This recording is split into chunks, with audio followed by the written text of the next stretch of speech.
David Cameron was on a building site talking up his own party's housing credentials. He defended the right to buy scheme as being right for London and said he has solutions to the capital's generation of renters.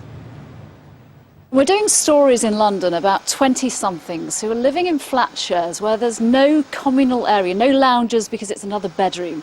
We're doing stories about 30-somethings who are living with their parents. It doesn't sound like the good life. These are people with good jobs and good salaries. Does that shock you? Well, we need to build more good flats and more good houses. The London economy is strong. There are 500,000 more people in work than when I became Prime Minister, and we are now building more homes and more flats. Some building going on, but Boris has failed Londoners on housing, hasn't he? He's missed his target. He's only built half the number of houses in the last figures. Well, we inherited a situation where the builders weren't building, the buyers couldn't buy because the banks wouldn't lend. We had an appalling crash in our country under Labour. Now we're putting that right. Help to Buy has been absolutely key because it's enabled people who can afford a mortgage but who couldn't get that deposit together to buy that flat or buy that home. What about right to buy? Is that right for London? Because even with these big discounts that you're offering, the types of properties people are looking at, they're up to £500,000. They just simply can't afford the money needed to buy those houses and flats. This is absolutely the right thing for London because, of course, the way we're funding this policy is saying to councils they need to sell off the most expensive council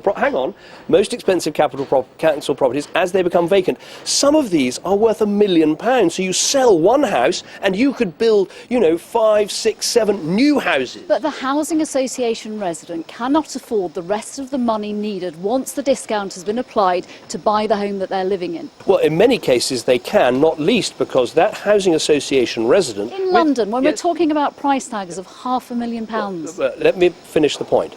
In London, because we've got Help to Buy, those housing association residents under a Conservative government will get the discount, then they'll have the Help to Buy to help them get their deposit together. They'll have the Help to Buy ISA, so for every £200 they save into an ISA, we'll put £50 in. All those things will help. Briefly, buy to leave, are you going to do anything about people coming from abroad, buying expensive properties, leaving them empty and just making money on them, meaning whole boroughs are absolutely inaccessible for Londoners who are moving further and further and further out of our capital city? It will become a no-go area for Londoners, especially for key workers. Well, that's what Starter Homes is there to address. Starter Homes cannot be bought by foreign investors. They can't be bought by buy-to-let investors. They can only be bought by young Londoners under the age of 40 with a 20% discount off the market price. If there are enough of them. Well, there are. There are people who want to buy.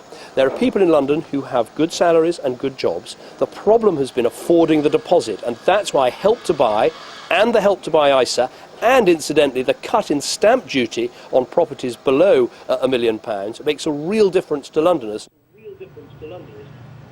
David Cameron in Harrow this morning. But what else are his party and the other parties offering on housing? Here are their manifestos in a minute.